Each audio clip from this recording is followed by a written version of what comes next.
bets out too.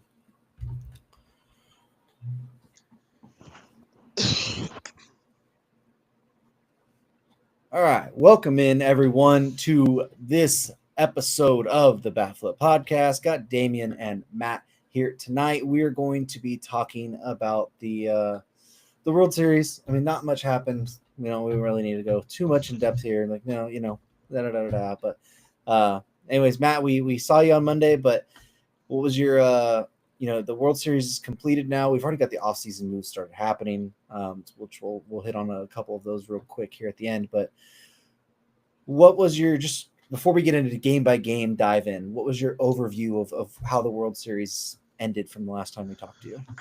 Well, on Monday night, we discussed games 1 and 2, and at the beginning of game 3, I think the takeaway that we had was just the Yankees needed to clean some things up with the way that they were playing defense. And they also the Stars needed to hit. And Juan Soto had been hitting, but Judge had just been absolutely atrocious. And part of that happened. The Judge finally in the last couple of games started to hit a little bit. He was a little bit better, and he hit a home run in Game 5. But I mean, the Yankees the whole series seemed to be a little bit. I don't want to say the moment was too big for them because that's kind of hard to have happen with like as good of as much postseason experience as those guys have. Like, I mean, it's not like they haven't played in the World Series before, but it's not like these guys haven't played in big games and in the postseason. I mean, Judge has been in the ALCS like 3 times, or something, and obviously a couple of their guys like Juan Soto's won a World Series before. Their other big star, Garrett Cole's been in the World Series. Like a lot of these guys that made the errors, like Garrett Cole probably had the biggest choke of anything that happened last night with just not covering first base for no reason. But I mean, he's been in the World Series before. Like, it's not like he hadn't been there. And Judge dropped a pop up last night. So I want to give the Dodgers credit because they had a very very thin pitching staff this postseason with the injuries that they had. You know, they were relying on very heavily on their bullpen. And I thought that went very well for them. That the guys that needed to pitch well out of their bullpen that have been pretty good, but they haven't been like excellent all year. And some of them have battled injury at times as well. Like Gratterall has battled injury a bunch. I believe Trinan battled a lot of injury too, right? This year. The past couple years, not Yeah, the past couple. this year a little This year he bit. was healthy, but yeah. So I mean, for sure, they're it's the Dodgers took advantage of the Yankees making a lot of mistakes. I thought the Yankees coming in, I picked them. I thought they were the better team. But when you get in a pressure-packed situation, I mean, when you get in the World Series, you just never know how teams are going to react. And the Dodgers were the team that reacted like they had been there before, which a lot of their guys have. I mean, Freddie Freeman's won a World Series. Mookie Betts has won a World Series. Walker Buehler's won a World Series. Well, Mookie Betts has won 2 World Series. Now 3. Yeah, I was talking coming into the series, but after last night, he's won 3. So, you know, they had guys that have been there before, and you could tell. I mean, it was a big difference between the way that the Yankees played and just different from. And I guess the Yankees maybe had that little bit of a weakness on their defense all year, but there's definitely a big difference between the way that they played in that game and the way they've played most of the year. So, but yeah, I mean, the Dodgers took advantage of the Yankees making errors, making mistakes, and good teams take advantage of that. I mean, the Dodgers they'd had the best record in baseball this year, and while they had some issues with different parts of their team, they weren't this like perfect super team that I think a lot of people thought they were going to be coming in. They were still really good, and they were still the best team in baseball with some of the other teams that we expected to be up there had fallen off a little bit. And, they obviously were the better team and they deserved to win. The Dodgers have been there so much that it's one of those things where eventually they're going to win because their team's been so talented the last 10 plus years now. and they've been there so many times. They've been in the World Series a bunch. They've been in the the NLCS. They've been in the in these situations a lot. So eventually you're going to break through when you have that much talent and you're playing that many games in the in the postseason. So definitely good on the Dodgers. Congratulations to you, Damien. I know as a Braves fan who's dealt with some similar stuff to what the Dodgers have dealt with the last few years, I know how it feels to finally break through, because when you have the best record in baseball or the second best record in baseball or whatever both of the teams have had, and you lose in the NLDS every year, it's so frustrating. And for the Dodgers to finally break through in a full in a full season, because I think even the Dodgers players would tell you that 2020 was just they really wanted this one because 2020 was just different. And Well, I definitely am congratulations. So, yeah. Well, thanks first off, but a lot of the players from the 2020 team, like everyone recognized, or not everyone, everyone in that locker room recognizes, hey, it's a real World Series, it's a real championship, right? But the problem is they weren't able to celebrate it with the city, yeah, like it was a real championship, right? Like that was their whole thing. It's like we want the parade. That's been yeah, their thing for 3-4 years, right? It's like, well, we finally want to get that parade for Los Angeles because they haven't had one since 1988, yeah, really, right? Like, so that was the big kind of culmination, which is tomorrow. The parade is November 1st, as we're talking about it, which happens to be Fernando Valenzuela's birthday. So it's oh kind of cool wow, that the yeah, thing is on that day. But that was really the kind of the validation part, is that like, hey, we finally get to have this parade. And dude, on social media last night, LA was going crazy, dude. Like there was I don't even how many streets were shut down because of people were just out there. Like I was watching the Dodger channel after the game got over. I flipped it over to that one for the local hometown type of feel. And yeah, there's a guy, I was telling people today, he's standing there like this big gigantic Dodger flag, right? And he's standing in the middle of the road, and they have this road turned off, so you have to turn on from either side. And he's standing in the middle of the road, and when a car turns, he like steps in the lane, and he's like holds the flag, and he's like, huh? See the flag? And then like to get the car to like drive, he'd like wave the flag over the car, like, whoo. Like, it's just LA was going crazy. yeah, It's cool to finally have that part, and to be able to watch that parade tomorrow. It's gonna be very special. I wish I was gonna be able to actually go down to LA for that. I'm not gonna be able to, but um, man, I'll be enjoying it, yeah, on TV from it. So um, I don't want to ramble too much about it, because we do have to go into the game specifically, and kind of talk about what happened in depth of the series. But um, there is a little bit of extra factor of this World Series kind of being that extra chip off the shoulder, a little extra weight off the chest from the whole 2020 thing. Um, just because you don't have to hear about that anymore. Like this is yeah, validation for everyone that this is real, and what they did with it this year, with they didn't have Tyler Glasnow pitch, they didn't have Gavin Stone pitch, yeah, Shohei Ohtani wasn't pitching and played this series hurt basically. Freddie Freeman was even more hurt than the whole national media was led on to yeah, believe. We all knew about his ankle, and Jeff Passan broke a story today that he was basically dealing with broken rib cartilage and could barely move.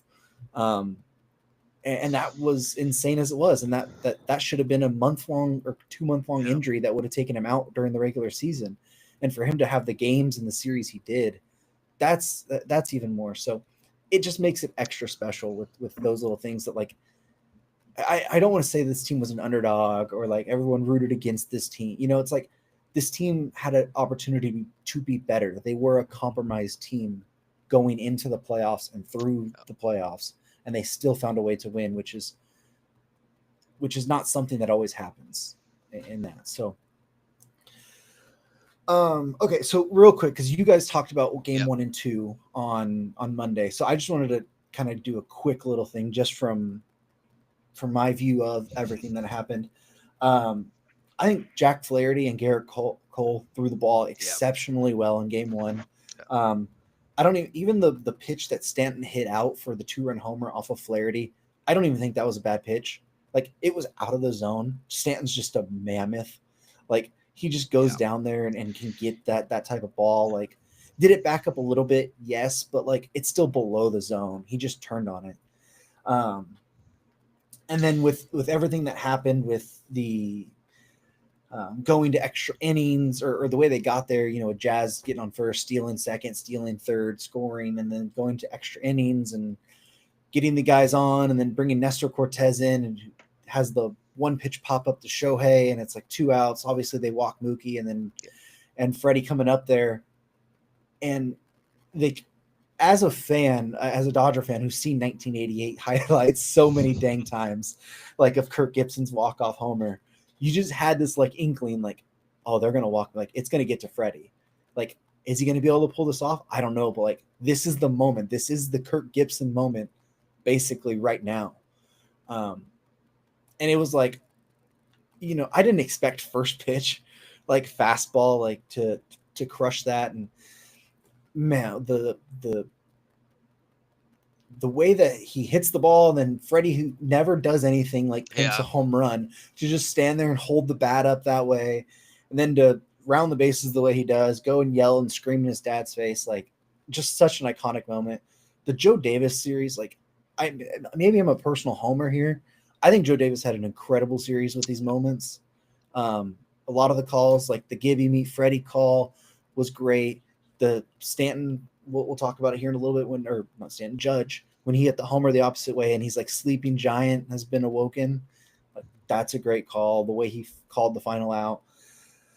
But that moment was really, really special. And it almost felt like at that point, like, oh, LA has to win the series now, because that was you can't waste that, right? First off, it's like the Yankees had you on the ropes a little bit with Cole on the mound that way. You came back, it was extra innings. You got it from there. And then game 2, the Yamamoto pitched pretty well. Carlos Rodon, I guess it has come out that he's dealing with the blister.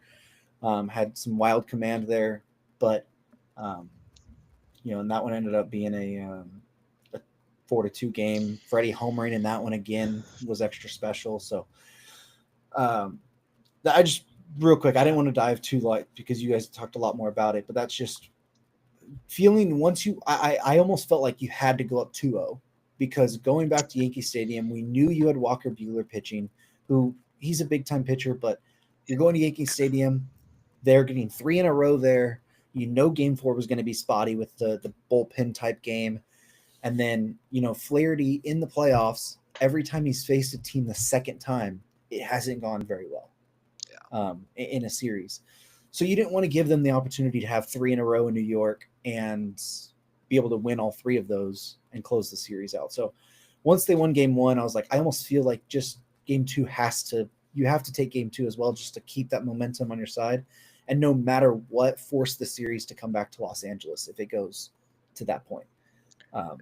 So that was a big one. But let's go ahead and start talking about game 3 now. It was Walker Buehler versus Clark Schmidt.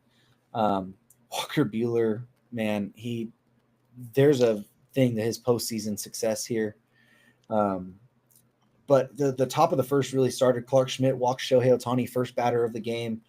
Then Mookie Betts flied out to left, which was in a deeper count as well, 2-2 count. And then Freddie Freeman homered again in the first inning, take the 2-0 lead. Almost immediately took that crowd out of the game. I guess we should mention the crowd was already out of the game due to that Fat Joe performance. Oh God, that was terrible, man. No, I don't know. Like, Yeah, go ahead. We don't have to talk about that. I was just gonna say I don't know why that's become a thing. Like at times where they'll do a performance like that right before the game. It doesn't even make sense. Like, it was LA terrible. did before game 2. LA did Ice Cube, and it was like, okay, it was decent. It was pretty good, right? It wasn't bad. But then, like, to counter, you did Fat Joe. Yeah. Like, it took the crowd out of it from the get-go, basically. It was so bad.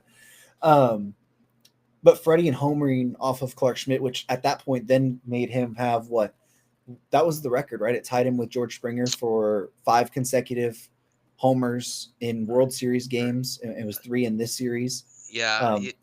First 3.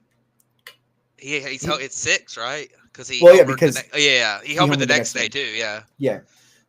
But that gave him the 2-0 lead early on. In the top of the third, Mookie Betts added on with the single to right field to score Tommy Edman.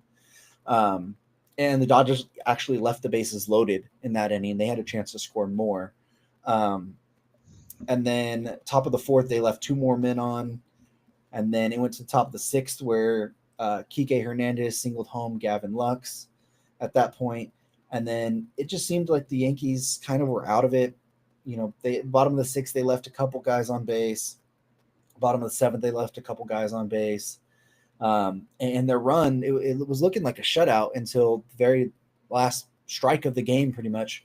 Alex Verdugo hit a homer to score 2 with Anthony Rizzo scoring there to break the shutout and make it a 4-2 game. But they were already down to their last out. Kopech got Gleyber Torres to ground out there to give the Dodgers a 4-2 win in Game 3 and take a commanding 3-0 lead in the series. So what was your watching Game 3? What did you think of Walker Buehler's performance? And then, like, did it feel like once they took the 3-0 lead that the Yankees had kind of any real shot? Um. So, game 3 was to me. I mean, it was one of those games that I thought that the Yankees probably. I thought the Yankees probably hit better than we give them credit for in the game. They had a lot of base runners. They just couldn't get them in, and you had the play with.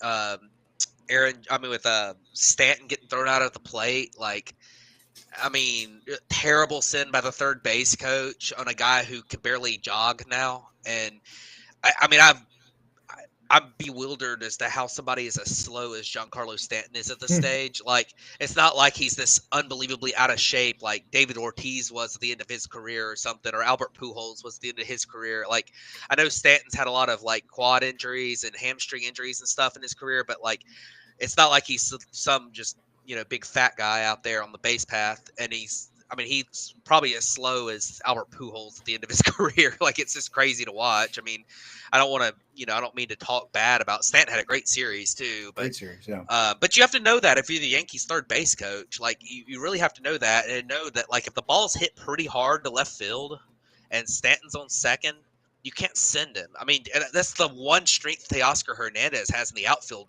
as a defender too. Is his arm is decent. Like, it's not fantastic, but it's pretty good.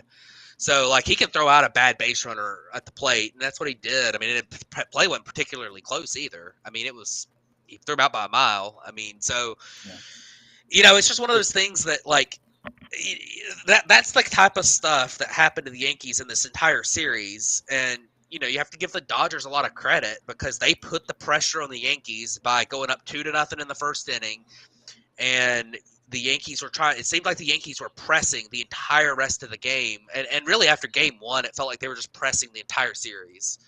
So, that game, I thought obviously,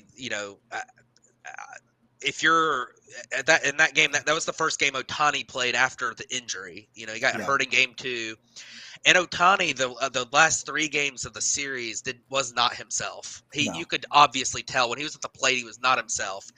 But he's the Yankees are out there. They walk him on 4 pitches to start the game. I mean, and this guy, he's just got hurt his shoulder. He was in a sling before the game, and he comes out there to hit, and it's like you got to throw him a strike. So, Clark Schmidt. I talked about how the Yankees had a lot of guys who had been there before. Clark Schmidt is not one that's been there before. He hadn't been there very much. He has played in the postseason, but he has not been like this. Was really his kind of. I guess he was pretty good last year too, but this was kind of his breakout year. Like he kind of broke out as a decent guy this year. So, the moment was too big for him in that World Series game. Yankee Stadium is so hyped up. First home game there, bought back against the wall. You have to win type thing. So, and then the rest of the game just kind of was some of the same stuff we saw the rest of the series. The Yankees struggle with runners in scoring position. It seemed like the Dodgers got the hits when they needed them. The end of the game, the Yankees gave themselves a little bit of a chance with, Verdugo hitting a home run in the 9th inning, making it 4-2.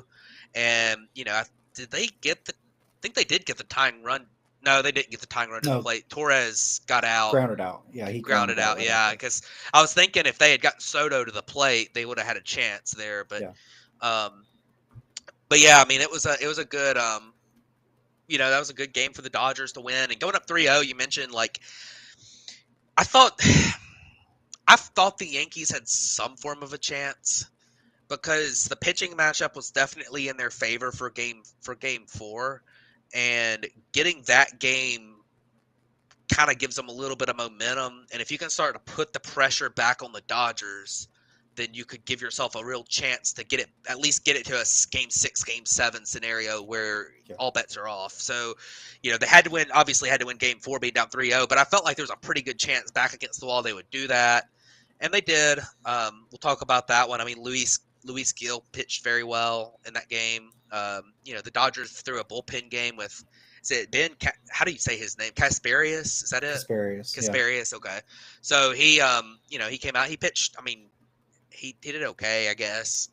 But yeah, you throw a guy out there in the postseason, and it's tough when you throw him out there. He hadn't pitched in the postseason, and it's just starting it. I remember when the Braves played the Astros a few years ago. They started Dylan Lee in a game in his rookie year because they were out of pitching, and it's kind of like a throwaway game almost. If you win it, great, but it's kind of almost a throwaway game. And yeah. yeah, We'll talk more about that one here in a second, but I do want to go more into a little bit of the performance about Walker Buehler. yeah, Um, just because you're talking about a guy who's coming off 2 Tommy John surgeries, um, dealt with a hip injury for a good bit of the year, and you can make the case where if one of Bobby Miller, who was just terrible this year, if he was not bad and was pitching like himself, one of Gavin Stone, River Ryan, Tyler Glass now didn't get hurt, Walker Buehler probably isn't on this team on this postseason roster, I should say. And he's always been a notorious big game pitcher, right? But he really, really struggled this year. And it wasn't until that game in San Diego when he kind of started yeah. figuring it out, right? He had that bad 6-run inning, which was a lot like the Yankees' fifth, the inning with Cole in game 5, the 5th inning there, where it was a lot of bad defensive plays, like infield singles getting by.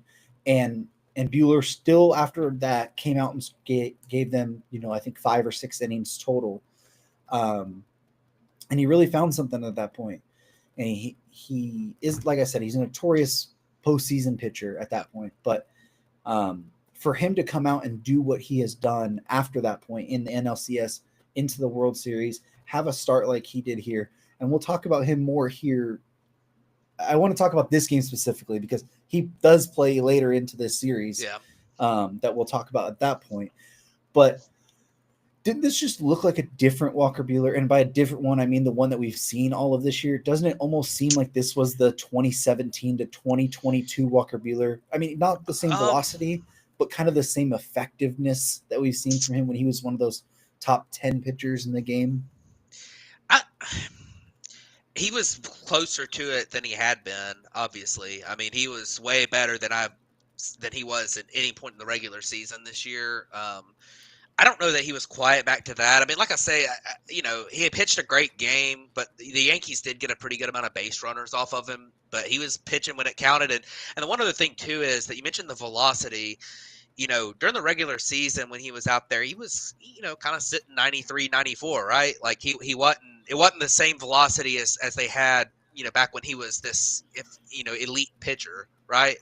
But, in the postseason, game 3, he was finding some 96s, 97s in there. And that's kind of back what he was in the regular season, when he was super effective. Mm-hmm. So, it kind of felt like he was closer. Maybe that postseason adrenaline and everything had him closer back to what he was regular season wise a few years ago. Can he keep it up?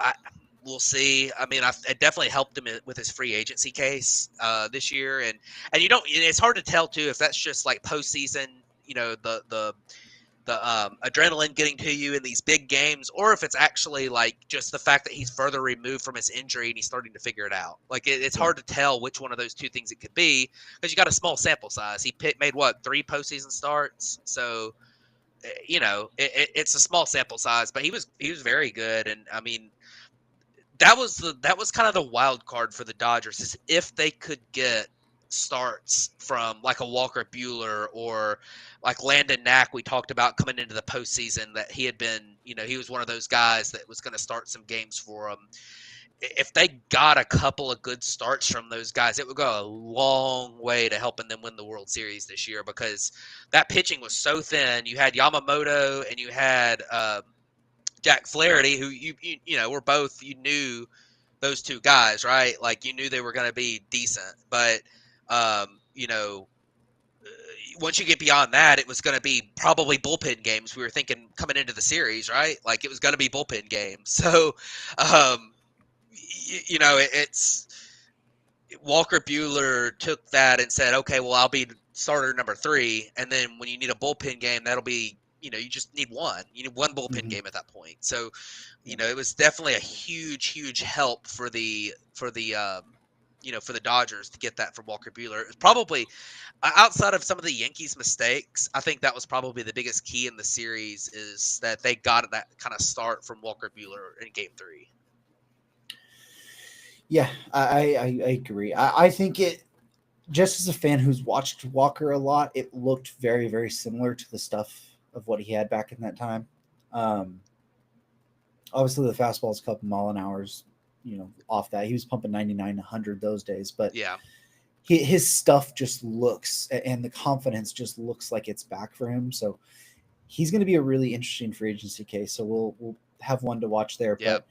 But let's move over to talking about Game 4 now, because the Dodgers were up 3-0 going into this. Everyone knew it was going to be a bullpen game for them. They ended up starting Ben Casvarius against the Yankees, who had Luis Heel on the mound as well. And that one started again with Shohei getting out in the first, but then Mookie Betts getting on and Freddie Freeman hitting a 2-run homer right in the first again, almost identical replay of Game 3, giving him the all-time lead in most consecutive home runs in the World Series at 5 or 6, making him the first player to ever homer in the first 4 games in the World Series. And they took that lead, but it wasn't a long-lived lead, because in the bottom of the second, they fought back against Ben Casvarius, and Alex Verdugo singled or grounded out, to score Volpe, and moved Austin Wells to third. And then in the bottom of the third is when the Dodgers took Casvarius out, brought Daniel Hudson in. Hudson hit Aaron Judge, singled, or Jazz singled off of him. Jazz stole second. Then they walked Giancarlo Stanton, got Rizzo to pop out, and then he gave up the grand slam to Anthony Volpe to make it a 5-2 game at that point. And then it was in the top of the 5th. The Dodgers started fighting back a little bit. Will Smith had a homer against Luis Heel. Freddie Freeman again grounded out, which scored Tommy Edman and made it a 5-4 game. And then in the bottom of the 6th, the Dodgers had brought in Landon Knack a couple innings before. Yeah. He gave up a home run to Austin Wells to make it 6-4. And then in the bottom of the 8th is kind of when this game really got out of hand. It was Brent Honeywell. This, like we mentioned, it's a bullpen game for the Dodgers. They had no leverage arms were used in this game. It was a 2-score game, so people were kind of mad that, like, hey, you brought in Brent Honeywell in a 2-score game. And it, Volpe, dang, I cannot spoke right now. Volpe doubled. Austin Wells walked. Then they did a double steal. Volpe stole third. Wells got to second. Then there was a fielder's choice on Alex Verdugo to score Volpe, and Verdugo was safe at first. I think that was the one where they tried to come home on it, if I'm not mistaken. And then the next batter, Gleyber Torres, homered, and then Aaron Judge singled after Juan Soto had doubled, and that made it an 11-4 game at that point in the bottom of the 8th. Just absolutely gave New York all the momentum. Woke up some of their bats. Anthony Volpe had been really struggling. Aaron Judge had been struggling. Jazz had kind of been struggling a little bit too, and they actually made a lineup change in this game to move Jazz up ahead of Giancarlo Stanton, so he's not always facing a lefty. Austin Wells had been struggling to the point where, like, they even started Jose Trevino in Game 3. or was it game 4? I think it was game 3 they started him. I think it was game 4 because if I remember correctly, when Austin Wells hit his home run, he had been a pinch hitter before that in the game. Because I think he'd pinch hit and maybe walked or something, and then he hit a home run in his next plate appearance. But I might be wrong. It might have been a different. It might have been a different game that I think that was in the third because okay, that might have been game 3. Game. I don't know.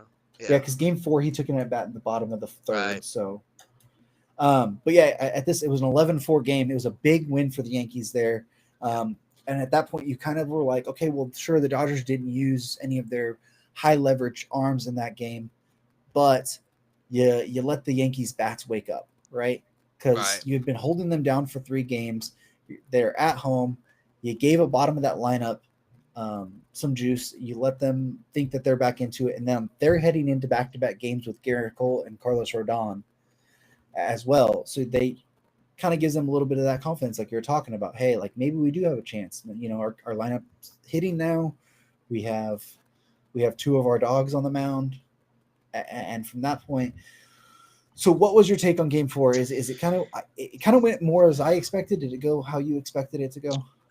I think so. I mean, the Dodgers obviously pitching their bullpen game, and you know the Dodgers bullpen was pretty good this year, but there was, I mean, you know, you had some spots down at the bottom of that bullpen that you knew might be a problem spot, like, you know, Brent Honeywell and, you know, Ben Kasparius really, and then, you know, Landon Knack. Like, that is not the gauntlet of relievers. So you just knew that, like, the bullpen game probably favored the Yankees. A true bullpen game probably favored the Yankees, and you know, I think that I think that that's what we saw. I mean, there were a couple guys coming out of that bullpen who just didn't have it, you know, and obviously when you have a 3-0 series, you can afford to use a game to rest some players. As the Dodgers obviously want to win the game, but like you know, if you're down a couple runs, you don't feel that pressure to absolutely have to use everybody, right? So I think that was very I think that was a very big deal in this game. But you know, it felt a little bit too like the Yankees started to get going a little bit. It felt like the pressure was off just a little. I think the Yankees were so tight, and then when when Volpe hit that home run, it just felt like they kind of got their mojo back a little bit. You know, maybe it took a little bit of the pressure off. They're like, okay, now we're in this game. Now we're in it.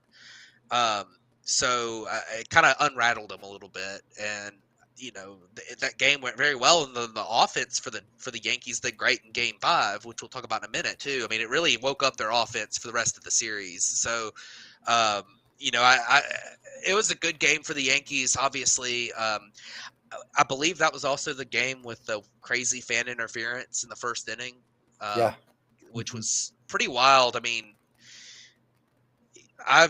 we've seen fan interference before, obviously, but I don't think I've ever seen somebody literally rip somebody's glove open to get the ball out and then knock it out. I mean, when it happened, I thought it was pretty funny, honestly. But then I was like, wait a minute, like that's kind of bullshit. Like it's pretty bad. I mean, and it wasn't even the fact that like he ripped it was like, first off, it's like he grabbing his arm, prying the glove. Yeah, I mean, it's like he was prying the glove open while his other buddy was holding Mookie's other arm. Yeah, it's like really, dude. Like off the ground, like Mookie. I don't even know if Mookie was able to touch the ground at that point. Yeah. And then they were all mad that they got ejected from the game, and it's like, well, what did you expect? Yeah, I mean, if I'm usually on the side of fans because when the ball is coming towards you, it's difficult, like to get out of the way. You know, it's like your reaction is try to catch it, but in this case, I mean, this was just crazy. Like, I mean, I'm like, you know, I'm like seriously. I mean. Like if the ball's going into the stands, right? Like the people have the opportunity. Like, would you let the guy try and catch it? Yeah. Like, sure, but at the same time, it's like you have the right to try that. But it's not like he tried to catch it. Really, it's like, oh, Mookie caught it. I'm going to try and rip it out of his glove. Like they're going to call the guy safe. Like, I know, and it was I mean, even if they had reviewed it, if they said that wasn't fan interference because it was in the stands. and they had reviewed it, they would have called it a catch because he caught the ball. He had control of it in his glove without it Yeah, touching anything. So it would have been a catch anyways. But absolutely wild scenario there. yeah. Um, and so I don't want to discount the Yankees in this game for what their offensive performance Oh, when I it was say this. fantastic. I mean, No, when I say this, but is Dave Roberts the best manager at intentionally taking his foot off the gas in a game? I mean, Because there was an opportunity there was in that game where he could have tried to go for it yeah, and with some high leverage arms, and he left Brent Honeywell out there to die. I think yeah, Honeywell threw like 50 pitches in the eighth inning alone.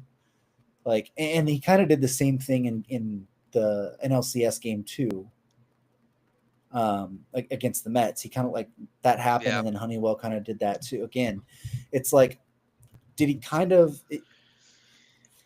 You don't ever want to say like, hey, like he intentionally punted a game, but it's like he didn't full on go for it in the World Yeah, Series. yeah. I mean, in this case, it worked out well. I think that there's an argument that if the Yankees win Game 5, you're like, man, if they don't blow that lead, you're like, man, we had an opportunity in Game 4 where we had a chance to win that game.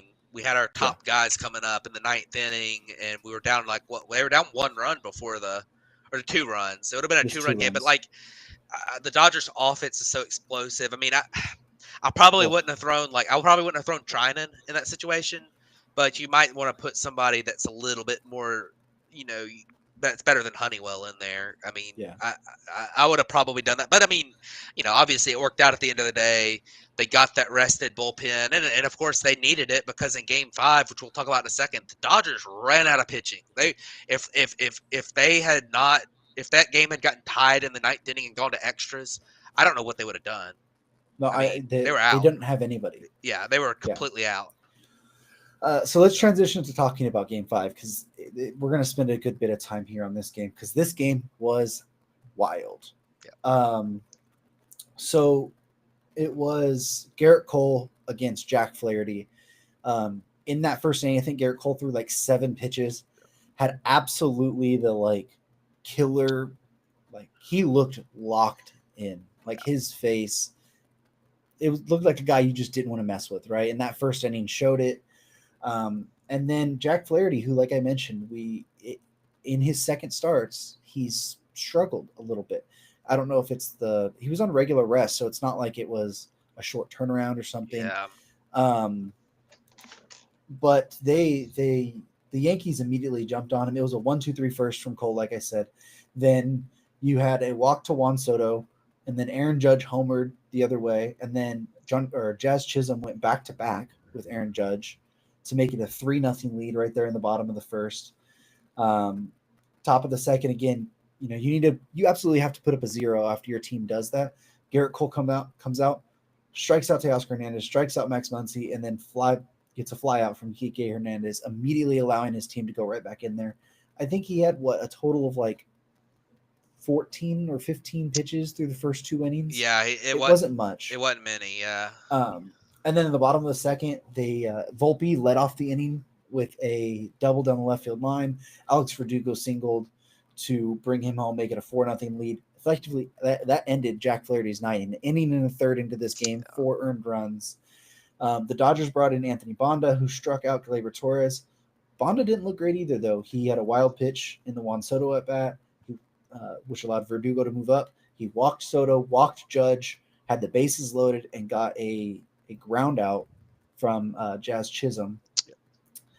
And then top of the third, Garrett Cole still doing the same thing, struck out Tommy Edman, got a pop out from Will Smith, walked Gavin Lux to get to Shohei, but like we said, Shohei did not look like himself at this point. No. Had a fly out on, I think, on the first pitch or something. Bottom of the third, it was 4-0.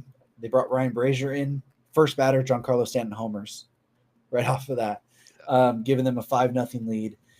And then nothing much really happens until we get to the top of the 5th inning, which is where all the chaos happens. So Kike Hernandez leads off with a single. Tommy Edman reaches on an air, which was to center field. It was the one Aaron Judge just completely Didn't even try and catch, like he just It's dropped the ball crazy. Yeah. straight up. His first error on a fly ball in center field all year. Just absolutely wild that it happens in this part. And then Will Smith hit a grounder to shortstop with first and second, nobody out. Anthony Volpe gets up and tries to throw it to third base to get the lead runner out.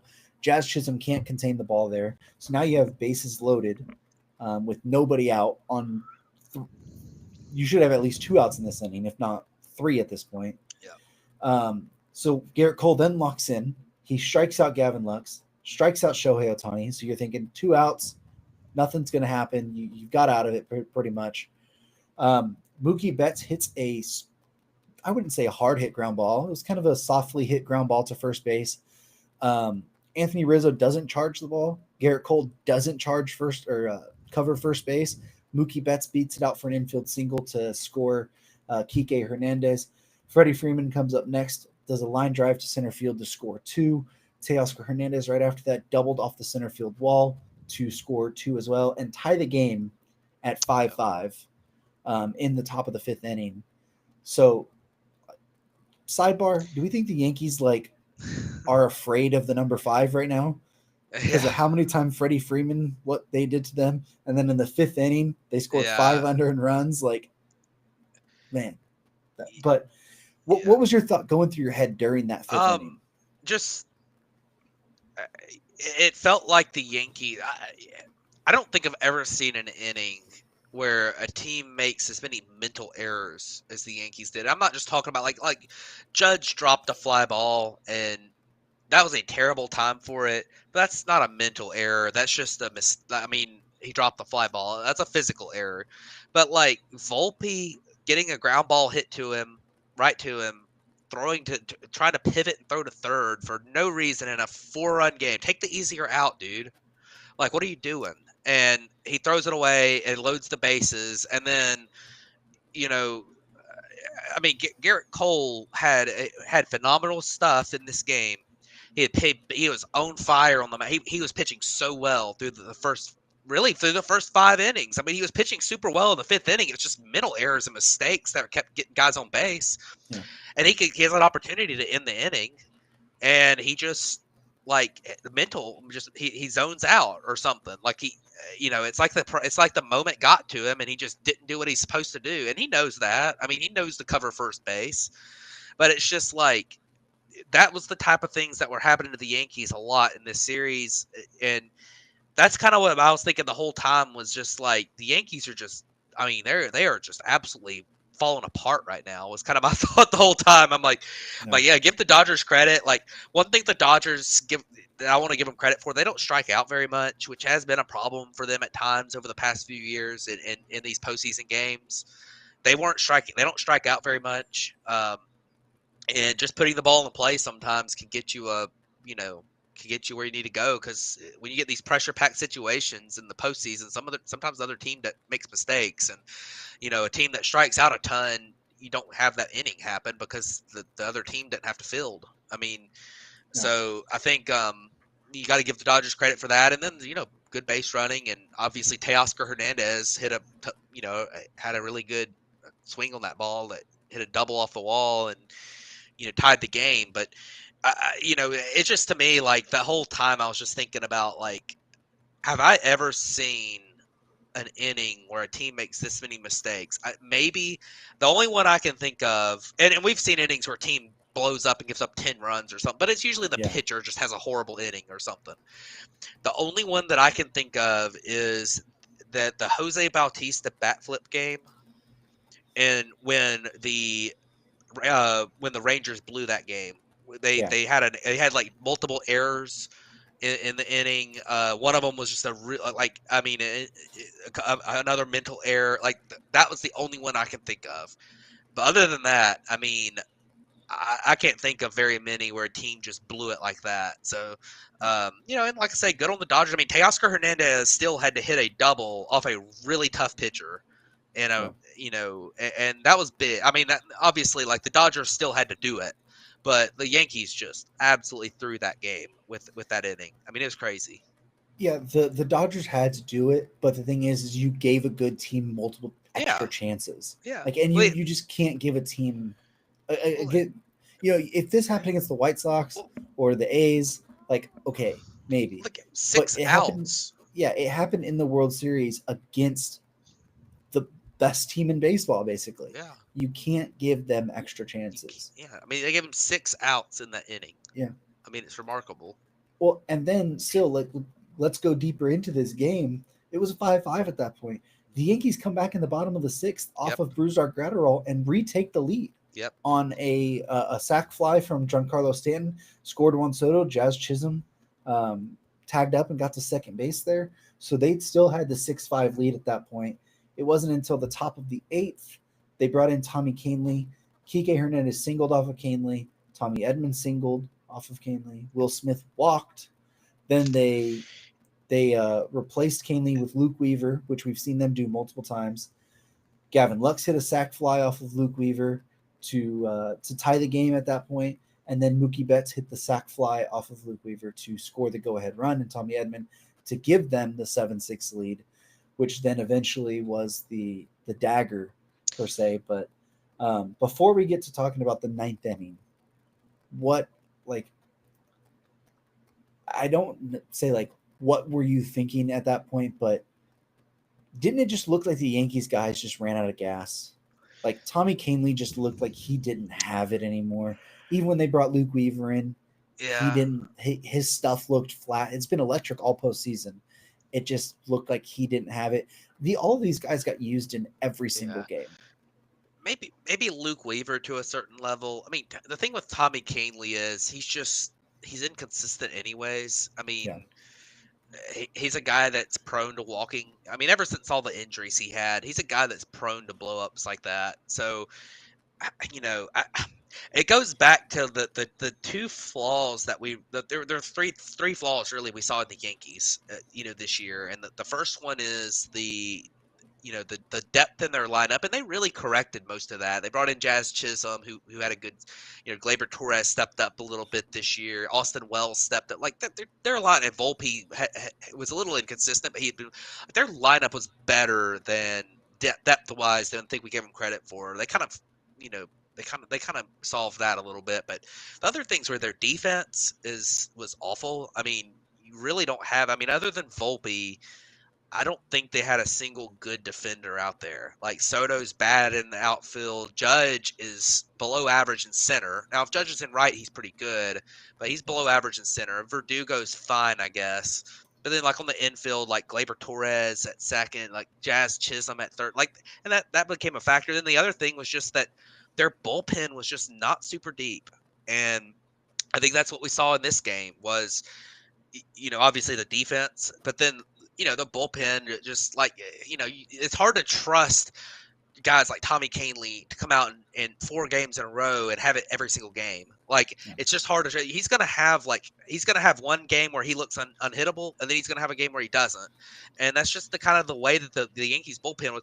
I mean, you look at Luke Weaver too. I mean, and Luke Weaver, had a great series, but I mean, Luke Weaver had never had a save in the big leagues until September this year, yeah, and he's the closer for the Yankees in the World Series. I mean, that's the kind of bullpen issues that they struggle with down the stretch this year, and in the postseason. And that's what we saw was just that Tommy Kahnle was one of their leverage guys, where most contending teams that are in the postseason in the World Series are throwing a top flight arm at that point, and Tommy Kahnle's their guy that they have to throw. I mean, that yeah, it's just part of the team not being built perfectly. And I mean, we saw that he had a couple walks. The catcher's interference was a big deal too. That was yeah, that was in there. And I mean, if you're the catcher, I mean, Shohei Ohtani had been struggling pretty mightily in this series, and in that inning, like, you feel like you got a good chance to get him out, and then you give him a free pass on the first pitch. And if at that point, with the way that Shohei was swinging it with the injury, he has to beat you by hitting the ball. I mean, you yeah, cannot walk him. you have to force him to beat you by hitting the ball. And I'm not saying that Shohei couldn't do it, because Shohei's the best player, best hitter on the planet, other than maybe Judge in the regular season. But I mean, that was kind of the thing to me, was just the lack of the lack of that bullpen arm that could come in and lock things down, or they really didn't have any of them. And Luke Weaver did as good a job as he could, but that's what happened here. And when the Yankees kind of retook the lead in the sixth inning, you kind of felt like, man, that fight back was big. Like, I thought they were going to get, just about to get run out of the place after that 5-run inning. And then all of a sudden now they're back in the lead. And it's just hard to hold on to that when you're not scoring yourself and you've got this bullpen issue. So it was, it was just one of those things that kind of their flaw of all season kind of came to fruition in the last game of the year. Yeah, absolutely. So what we talked about, that gave the Dodgers the lead there. And then big time in the bottom of the eighth, where Blake Trinan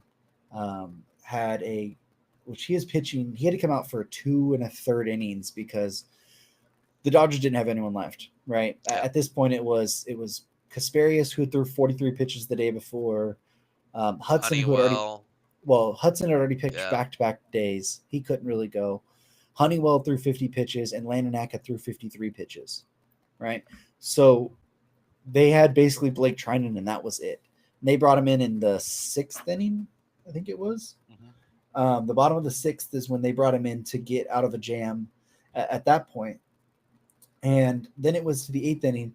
He got the ground out from Soto, but then Judge doubled, Jazz walked, and he was at I think 37 pitches at this point. Yeah. Dave Roberts, came out, was thinking about pulling Trinan, and basically said, I want to look into his eyes, see what he has. Trinan said, I got Stanton. This is my guy, right? There was only one out, but he's like, I got him. So he got a first pitch fly out to right field against him. And then Roberts was going to pull him. And actually, Freddie Freeman is the one that told Roberts not to. Roberts was walking out, and Freddie turned around and was like, hey, pushed him back, let him go. And Trinan responded by striking out Anthony Rizzo at that point, keeping the 7-6 lead for the Dodgers. 9th inning, they didn't add on. But like we talked about, they didn't have anyone left in that bullpen, right? Yep. Well, that was until Walker Buehler went down to the bullpen and decided that he was going to come in to close the game out on 1 day's rest. For what we were just talking about with his injury concern, coming off of 2 Tommy John surgeries, the hip issue you were dealing with this year, you could have easily been super selfish in that moment and been like, hey, I'm ready for a game 7, but I'm not coming. I can't come on short rest, even if it is a side day, right? Today, that would have technically been a side day. But to go into a game like that, the World Series, where you're going to be giving it everything with your coming off 2 Tommy Johns, getting ready to go into free agency,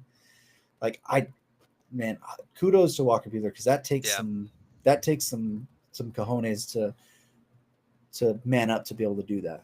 Yeah, of course, pitching the 9th inning, I'm sure the adrenaline helps him in that situation. But absolutely, and I really think this game, I think, go back to the 8th inning, I think this game was lost for the Yankees in the 8th inning. The opportunity to come back, because they had the golden opportunity. Their guys got on base. They had, obviously Judge and Chisholm got on base. You had Giancarlo Stanton come to the plate, who's been on fire, and he had a very hittable pitch for him, fastball up, and he popped it up, and he was just missed that pitch too.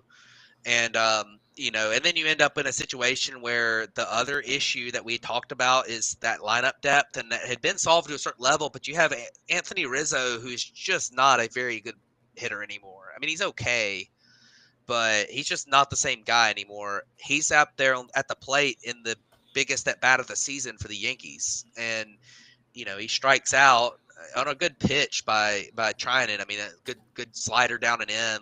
It was a nasty pitch, but still, I mean, in that situation, I mean, you feel like if you're the Yankees, if you're in the World Series and Anthony Rizzo is your last opportunity to win this game, and he's the guy, that's a failure for the Yankees because Anthony Rizzo is just not the same guy anymore. I mean, he's had a great career and everything, but he really, I mean, there's not that many teams that he would still be playing for in the postseason, and the Yankees just didn't have a good first base option. So, I mean, obviously that was a big deal. And then of course Walker Buehler, like you said, I mean, he looked great in the ninth inning. I think sometimes you bring in a guy like that on the on that shorter stint, and especially a guy coming off of the injuries and everything, his stuff will play up in a shorter stint, even though he had thrown a lot of pitches a couple days before. Um, and you saw it there. I mean, he looked good. I mean, obviously the bottom of the Yankees order. So, I think they probably would have tried something else if it was like Judge or Soto, Judge, Stanton up or something. But they might have switched it around. Yeah, I mean, of course they really didn't have anything left to put up anyways. But they didn't have anything left. But yeah, I mean, Walker Buehler did the job. I mean, the thing that you would be concerned with if you were him is, his command. And if he had walked somebody, he would have brought Gleyber Torres into play, and he could have brought Soto into play too. So, yeah. You can't give up any base runners there. That's kind of the big thing, and he didn't. So give him credit. He was perfect in that ninth inning, and the Dodgers were able to celebrate. So it was a good performance for him, and obviously, you know, uh, obviously the Dodgers. I mean, great performance. Good. They did a good job. I've been critical of Dave Roberts in the past at times, and I thought he did a good job in this series and in the entire postseason. It was, I think, it was his best postseason as a manager, and he's been in a lot of them. So good on him for that. And hey, congratulations to the Dodgers. That was, obviously they were able to do it. Yeah, I think this silences any doubt about Dave Roberts' future Yeah. in Los Angeles. Like, I was listening to a different baseball podcast today, just listening about this, and they brought up an interesting question, and I meant to ask in our group chat before, but I guess we could just do it on here. Is Dave Roberts the manager of the Los Angeles Dodgers as long as he wants to be the manager of the Dodgers at this point? I don't think so, but just because, I mean, I think that the Dodgers are such a high profile, high payroll organization that expects to compete every single year. I think if they have a couple disappointing years at some point, especially as this current core ages a little bit, that they might end up getting in a spot where they feel like they need a new voice at some point. I mean, you're in the case with a lot of Braves fans right now with Snicker. Like, Snicker won a World Series in 2021. They've had the best record in baseball a couple times since, and you're kind of feeling in that same, and they're kind of in that same way with him, where it's like he obviously deserves a lot of leeway, but if things start to get stale, sometimes you make a change. But so I don't think that it's impossible, and that's not to say that I think Dave Roberts is going to be gone in a couple years or something. I think he's going to be there a long time. I'm just saying that, like, I don't think it's impossible that he would ever. I don't think he can just like never win anything else and keep his job forever. Like, I don't think he's just locked that up. I think he's got at least 10 years. I mean, I if think he he's could, got like at least. yeah. I mean, if they continue to be in the postseason most of the time and stuff, he will. Yeah. I mean, if they have 2 or 3 losing seasons in a row all of a sudden out of nowhere, which I don't expect, but you never know, then you might hear some voices and talk. I mean, but just because of the high profile nature of that job. But yeah, I mean, Dave Roberts is going to be there a long time. Okay, so to wrap up kind of the World Series part real quick, we want to mention a couple other things before we head off. I know we're already close to an hour here, but I think this series is a lot closer than it looks. If you actually break it down and look into it, right? The Yankees had more hits, more homers, more walks, less strikeouts at the plate, higher batting average, a higher slugging percentage, obviously. This came down to the margins. Like, a lot of this, why this series looks the way it does is because of the margins, right? That blow up in the 5th inning there, the decision for Nestor Cortez instead of Tim Hill at that point. Like, there's just a bunch of little things that kind of added up into this bad defense, that they should have been out of that with his they had Oswaldo Cabrera missed a play at second base that could have got them out of that game 1 before Freddie even came up, right? So I think the series is a lot closer than what it gets led on to believe if you just look at it saying, "Oh, the Dodgers won 4-1," right? Like Yeah. 4 games to 1. Yeah. Um, so I don't want to. I don't want to say that. Hey, Dodgers just dominated this. They didn't. Um, I think it was a better World Series than it will be looked back upon, and maybe that's just my fan bias coming into it. But I think it had good Yeah. moments. There was close games. Like Game 1 is going to be an instant classic. It Yeah. looks it looks worse because of the Grand Slam, right? But they were all close games except Game 4. Yeah, and you're right about that. And I think I think back to a couple of other World Series that it reminded me a little bit of. Maybe the White Sox versus the Astros in 2005, where every game was pretty close. I mean, you had Scott Podsednik hit a walk off home run in one of the games, and and then you had Paul Konerko hit the grand slam to take the lead in one game. Like it was a sweep, but every game was pretty close, very competitive, and it wasn't like the series was just not close, but the games were all close. And then I think you had the same thing kind of in that Yankees Mets. I mean, the Royals Mets World Series in like Yeah, 20 what's that 2015 15, 15. 2016.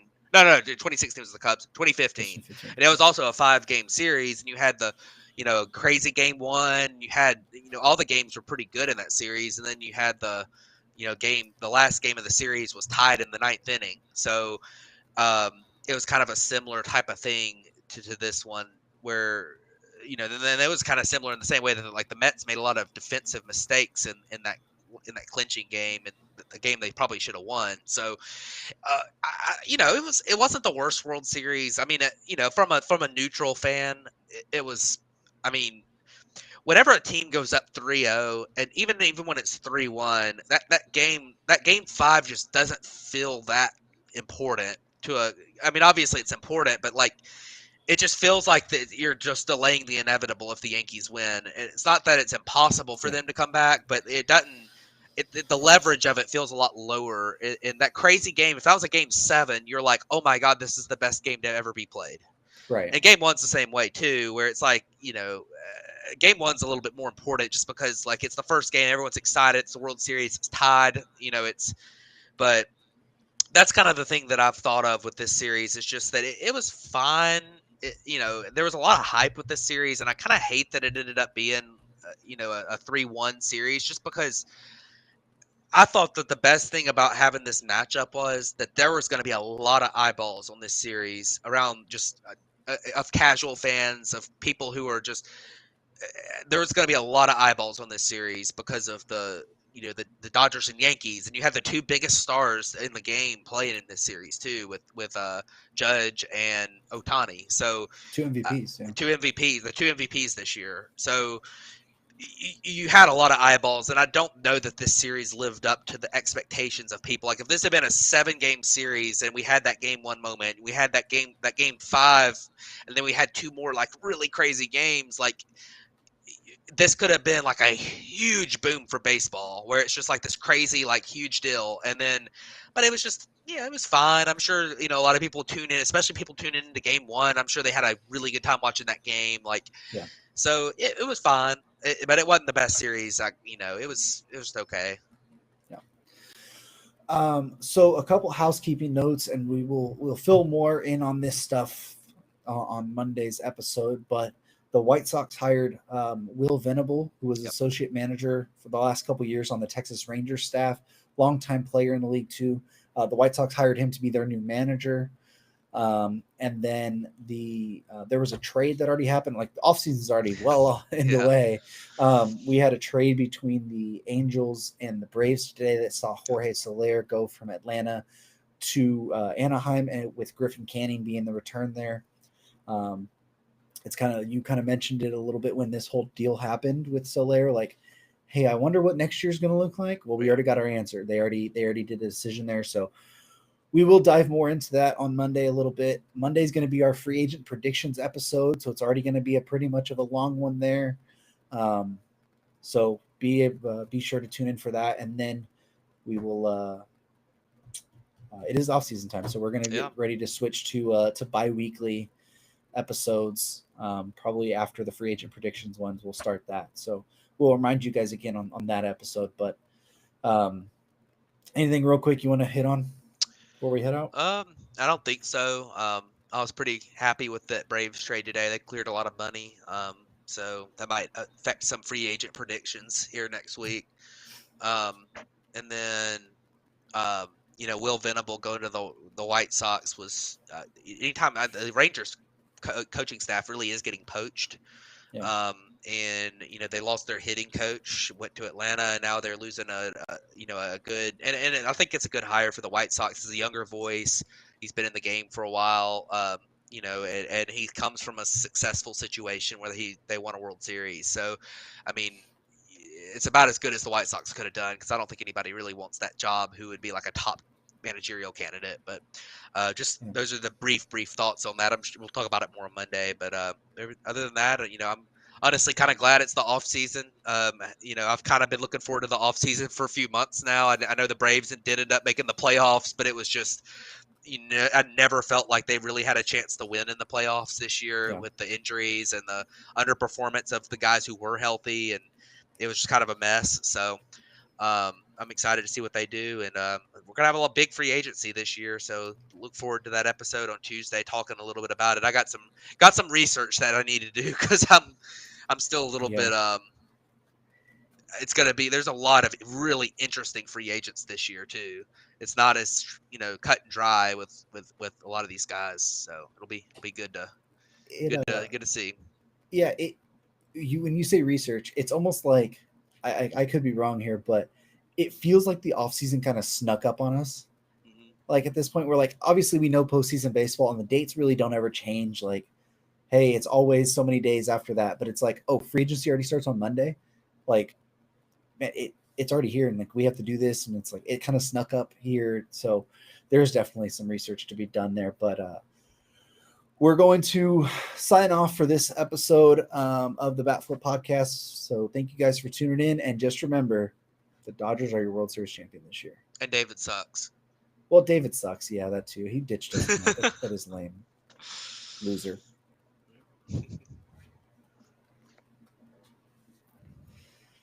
All right. Dude, did you see